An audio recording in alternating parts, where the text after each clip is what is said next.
Terima kasih Anda masih bersama kami pemirsa. Petugas di Sub kembali menggelar razia parkir liar di kawasan Tanah Abang dan Gambir, Jakarta Pusat. 11 sepeda motor yang parkir di badan jalan diangkut paksa petugas.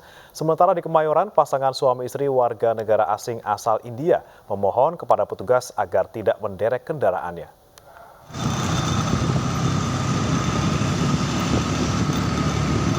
Sejumlah pengendara ojek online yang tengah parkir di depan stasiun Gambir ini langsung tancap gas saat melihat kedatangan petugas di Sub. Para pengendara ojol ini takut terkena razia lantaran parkir di badan jalan. Razia dilanjutkan ke kawasan Pasar Tanah Abang. Di kawasan ini, sejumlah motor yang parkir di badan jalan langsung diangkut paksa petugas. Selain menyalahi aturan, keberadaan parkir liar kerap memicu kemacetan. Pelanggar merasa dia berparkir di tempatnya, tapi dia tidak menyadari kalau dia itu menaruh atau memarkir kendaraannya persis di trotoar. Sementara di Kemayoran, Jakarta Pusat, pasangan suami istri warga negara asing asal India ini memohon kepada petugas untuk tidak menderek kendaraannya. Meski mengiba dengan nada terbata-bata, namun sayang usaha mereka tetap sia-sia. Petugas suku dinas perhubungan tetap melakukan penderekan kendaraannya yang terparkir di bahu jalan. Sanksi derek paksa sengaja diberikan karena di sepanjang kawasan tersebut tidak diperbolehkan parkir sejak lama demi mencegah terjadinya kemacetan dan kecelakaan. Karena di sini kita sering melakukan penderekan dan juga dari pihak pengelola, apartemen sini memang tidak boleh diadakan parkir di sini. Seluruh kendaraan yang terparkir selanjutnya dibawa ke halaman parkir Irti Monas untuk diproses lebih lanjut dengan sanksi tilang maksimal sebesar Rp500.000. Dari Jakarta, Rani Sanjaya, Aidis melaporkan. Petugas gabungan polisi dan suku dinas perhubungan Pemkot Jakarta Timur sosialisasikan perluasan aturan ganjil genap. Jumlah pengendara yang melanggar belum dikenai sanksi tilang dan hanya diberi teguran. Seperti inilah suasana hari pertama sosialisasi perluasan ganjil genap di Jalan Pramuka Raya, Jakarta Timur. Sejumlah kendaraan roda 4 berplat nomor ganjil yang melintas di Jalan Pramuka Raya diberhentikan oleh petugas kepolisian. Pada hari pertama sosialisasi ini, petugas hanya memberi imbauan kepada pengendara yang melanggar. Ini ke depan tanggal 13 mulai penindakan. Sosialisasi perluasan pembatasan lalu lintas dengan sistem ganjil genap. Pelaksanaannya pagi ini dari jam 6 sampai jam 9 kita melaksanakan peneguran secara lisan. Tanggapannya ya agak repot. Repot ya? Saya mesti nyari-nyari jalan ya, repot juga sih Mas. Kayaknya nggak terlalu efektif juga sih, sama aja juga sih. Oh gini ya? Sama aja, ganjil genap juga, macet-macet juga. Sementara itu di Gambir, Jakarta Pusat, puluhan pengendara roda 4 diberhentikan paksa petugas kepolisian di Jalan Balikpapan, Gambir. Para pengendara terpaksa diberhentikan lantaran nekat menerobos area perluasan ganjil genap di tanggal genap. Meski baru sebatas peringatan tanpa diberikan sanksi tilang, namun perluasan ganjil genap dari 13 titik menjadi 25 titik jalan dikeluhkan para pengendara. Penindakan berupa sanksi tilang rencananya baru akan diterapkan pada hari Jumat mendatang. Sebelumnya, Pemprov DKI Jakarta telah menetapkan perluasan aturan ganjil genap menjadi 25 titik, diantaranya Jalan Pintu Besar Selatan, Jalan Gajah Mada, Jalan Hayamuruk, Jalan Majapahit, Jalan Merdeka Barat, Jalan MH Tamrin, Jalan Jenderal Sudirman, Jalan Sisingamangaraja, Jalan Panglima Polim, Jalan Fatmawati, Jalan Suryo Pranoto, Jalan Balikpapan, Jalan Kiai Caringin, Jalan Tomang Raya, Jalan Jenderal S. Parman, Jalan Gatot Subroto, Jalan MT Haryono, Jalan HR Rasuna Said, Jalan DI Panjaitan, Jalan Jenderal Ayani, Jalan Pramuka, Jalan Salemba Raya sisi barat untuk timur mulai dari Simpang, Jalan Paseban Raya sampai di Ponorogo, Jalan Keramat Raya, Jalan Stasiun Senen, Jalan Gunung Sahari. Sementara sanksi tilang di 12 jalur baru perluasan ganjil genap akan diberlakukan pada tanggal 13 Juni mendatang.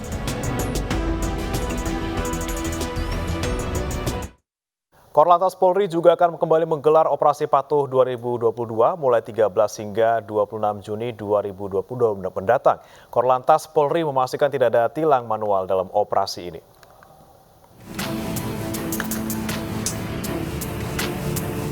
Korlantas Polri kembali menggelar Operasi Patuh 2022 mulai 13 hingga 26 Juni. Nantinya penindakan akan mengedepankan tindakan preemptif dan preventif. Bagi pelanggar aturan lalu lintas dilakukan dengan 2 cara, yakni tilang elektronik serta teguran. Kabak Ops Korlantas Polri, Kombes Edi Junaidi mengatakan, operasi patuh ini digelar bertujuan mengajak masyarakat untuk disiplin dan lebih tertib dalam berlalu lintas. Sasarannya ialah menurunkan jumlah pelanggaran dan korban kecelakaan lalu lintas. Tujuan kita hanya 2, ya, sasarannya bagaimana masyarakat itu tertib dalam berdisiplin lalu lintas, itu menjadi sasaran utama. Yang kedua, ya, bagaimana kita menurunkan angka pelanggaran maupun angka fatalitas korban kecelakaan lalu lintas. Kami mengajak kepada masyarakat pengguna jalan, ya, peserta berlalu lintas untuk lebih tertib. Siapkan semuanya, ya, baik itu kendaraannya, fisiknya, surat-suratnya dan lain sebagainya. Taati aturan-aturan yang ada, ya, selama berlalu lintas, sehingga itu juga akan menyelamatkan anak bangsa. Ini juga meminta agar polisi di lapangan memahami sasaran operasi patuh 2022 dan melakukan pendekatan humanis, sosialisasi, edukasi, serta imbauan secara simpatik terhadap pelanggar lalu lintas. Tim Liputan iNews melaporkan. Informasi lain pemirsa, Gubernur Jawa Barat Ridwan Kamil kembali berdinas di Gedung Sate, Bandung, Jawa Barat setelah menjalani cuti darurat. Sementara Gubernur DKI Jakarta Anies Baswedan malam tadi mengunjungi rumah dinas Gubernur Jawa Barat untuk menyampaikan bela sungkawa secara langsung.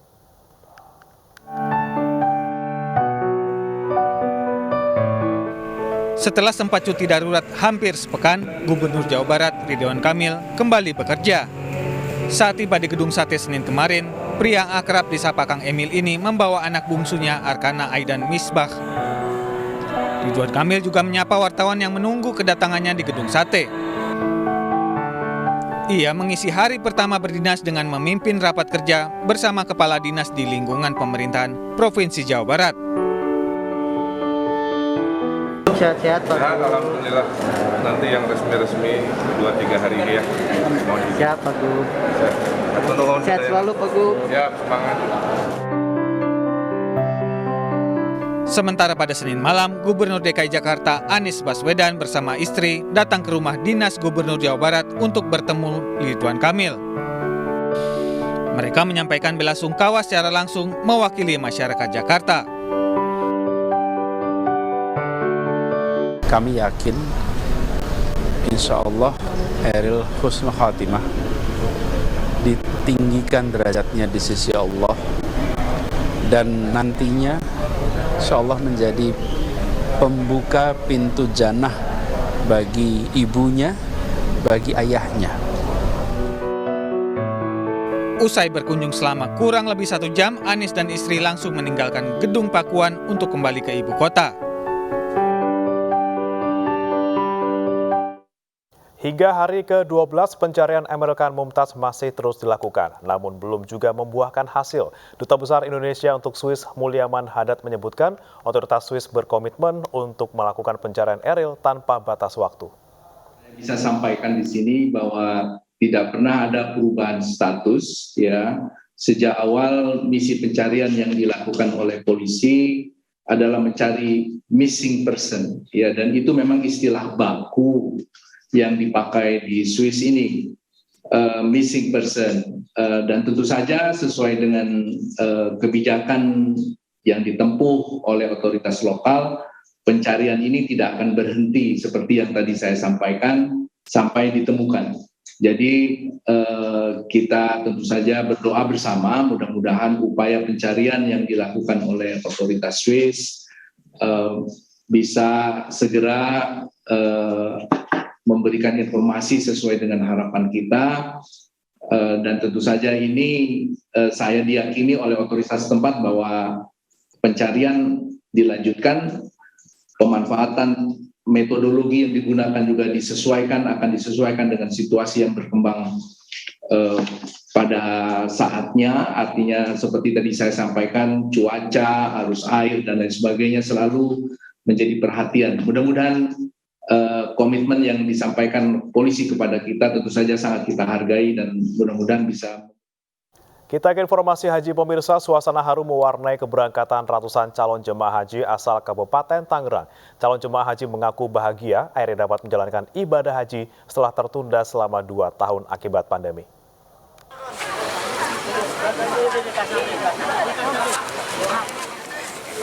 Keberangkatan ratusan calon jemaah haji asal Kabupaten Tangerang, Banten di Masjid Al-Amjad, kawasan Tiga Raksa diwarnai tangis haru. Pengantar memeluk erat keluarga calon jemaah haji dan tak sedikit yang menangis saat melepas keberangkatan calon jemaah haji yang akan menjalankan ibadah haji ke Tanah Suci. Para calon jemaah haji mengaku sangat bahagia dapat menjalankan ibadah haji tahun ini setelah tertunda selama 2 tahun akibat dampak pandemi COVID-19. 2002 ini berangkat, ya semuanya bersyukur dan mengucapkan alhamdulillah bisa berangkat tahun ini. Gitu. Pak, udah berapa lama Pak nunggu Pak? Kalau nunggu rencana kan tahun 2020, setelah ditunda keberangkatannya 2 tahun, jadi menunggunya jadi 10 tahun. 389 calon jemaah haji kloter 5 asal Kabupaten Tangerang ini diberangkatkan dengan 5 bus ke asrama haji Pondok Gede. 5 ini adalah berjumlah 389 orang. Untuk kloter 5 kita berharap para jamaah bisa menuju ke embarkasi dengan selamat tentunya. Kemudian di pukul 02.25 ya dini hari besok para jamaah take off untuk menuju kota Madinah. Rencananya calon jemaah haji yang termasuk ke dalam embarkasi Jakarta ini akan diberangkatkan ke Tanah Suci dari asrama haji Pondok Gede pada hari Selasa ini. Dari Kabupaten Tangerang, Banten, Aimarani, Ainus melaporkan. Suasana haru juga mewarnai pemberangkatan calon haji asal Kabupaten Lamongan, Jawa Timur. Tahun ini 737 jemaah calon haji akan diberangkatkan untuk kloter 4 dan 5.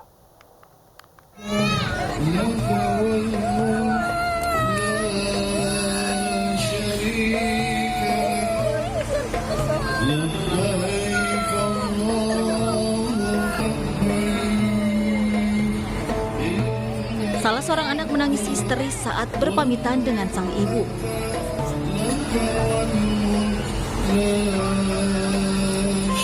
Sang ibu pun dengan berat hati harus meninggalkan buah hatinya sementara demi menunaikan rukun Islam ke-5 tahun ini.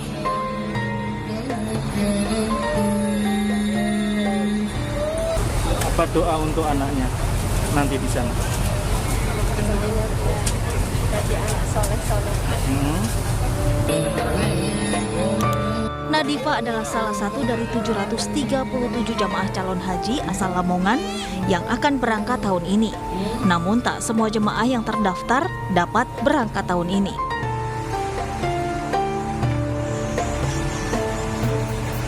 Yang mengundurkan diri berapa, Pak? 12 orang, tapi langsung digeser. Yang tertua, yang termuda? Yang tertua tadi usianya 65 dan yang termuda tadi usianya 20. 12 jemaah yang tidak dapat berangkat dikarenakan faktor usia dan kondisi tubuh yang tidak sehat. Diimbau para jemaah calon haji menjaga kesehatan dan mematuhi peraturan pemerintah Arab Saudi agar ibadah haji berjalan lancar dan mabrur. Dari Lamongan, Jawa Timur, Abdul Wahid, iNews melaporkan. Impian Nenek Suparni ke Tanah Suci untuk menunaikan ibadah haji gagal untuk ketiga kalinya. Warga Kabupaten Kulon Progo, Yogyakarta ini terkendala aturan pembatasan umur calon jemaah haji.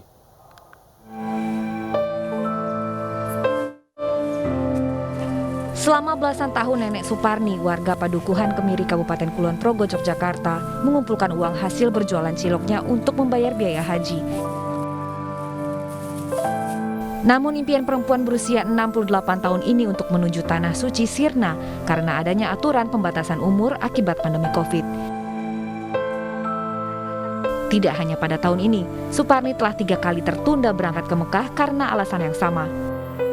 Meski gagal berangkat, Suparni tetap bersabar dan ikhlas. Saya tidak jadi berangkat, tidak kecewa karena Allah belum memberi jalan untuk berangkat haji. Besok menunggu dari tahun berikutnya, dari pemerintahan berikutnya. Tapi merasa sedih ya Mbak? Enggak, sedih saya kan tidak nganu sehat ini, baru sakit lambung. Ibu saya mendaftar 2013. Oh, 2011. Ya, sabar menunggu gitu. Ibadah haji pada tahun ini diikuti oleh calon jemaah maksimal hingga 65 tahun. Aturan pembatasan usia calon jemaah ditetapkan oleh pemerintah Arab Saudi karena alasan pandemi COVID. Dari Kabupaten Kulon Progo, Yogyakarta, Budi Utomo, iNews melaporkan. Penyelenggara haji mengeluarkan aplikasi telejamaah di wristband atau smartwatch. Jemaah yang punya resiko kesehatan tinggi, khususnya umur 65 tahun ke atas, akan diberikan jam tangan tersebut untuk memantau kesehatannya.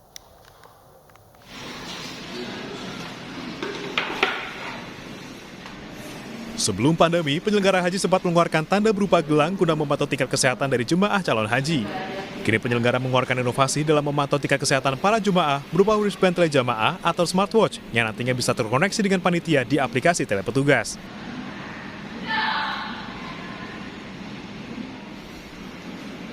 Alat ini akan digunakan oleh jemaah dengan resiko kesehatan tinggi.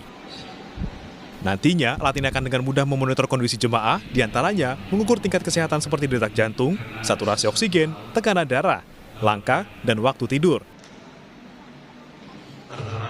Sinyal-sinyal ini nantinya akan dikirimkan ke aplikasi telepetugas sehingga panitia akan dengan mudah melihat kondisi jemaah. Di mana? Diberikannya nanti oleh TKHI Pak yang menyampaikan dari Puskes Haji kepada jemaah yang berisiko tinggi.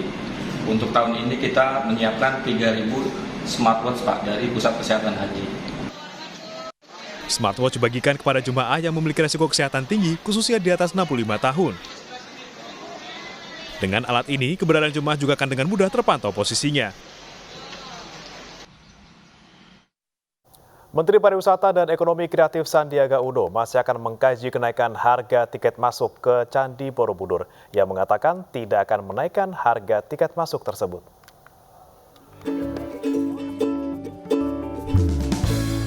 Kementerian Pariwisata dan Ekonomi Kreatif masih akan mengkaji dari berbagai aspek hingga masukan dari lintas kementerian dan lembaga mengenai harga tiket masuk Candi Borobudur. Menparekraf Sandiaga Uno memastikan tidak akan menaikkan harga tiket masuk Borobudur dan tetap seharga Rp50.000. Tapi yang bisa saya pastikan bahwa biaya masuk, tiket masuk untuk kawasan Borobudur tidak berubah sama sekali, tetap Rp50.000.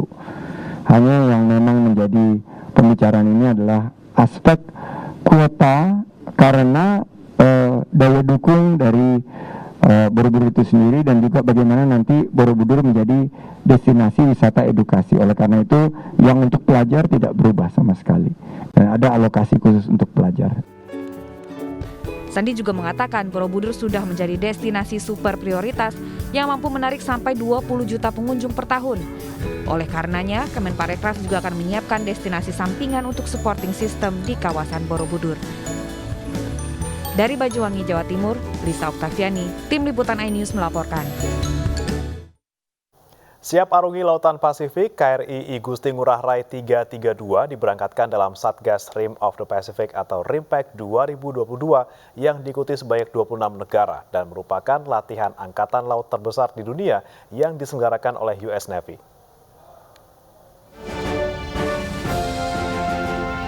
Protes penuntut pensiun Pangkormada 2 Laksda TNI Perang Iwan Kosovo Isnurwanto memimpin langsung pelepasan KRI Igusti Ngurah Rai 332 dan 1 peloton marinir yang akan melaksanakan latihan bersama Multilateral Rim of the Pacific 2022.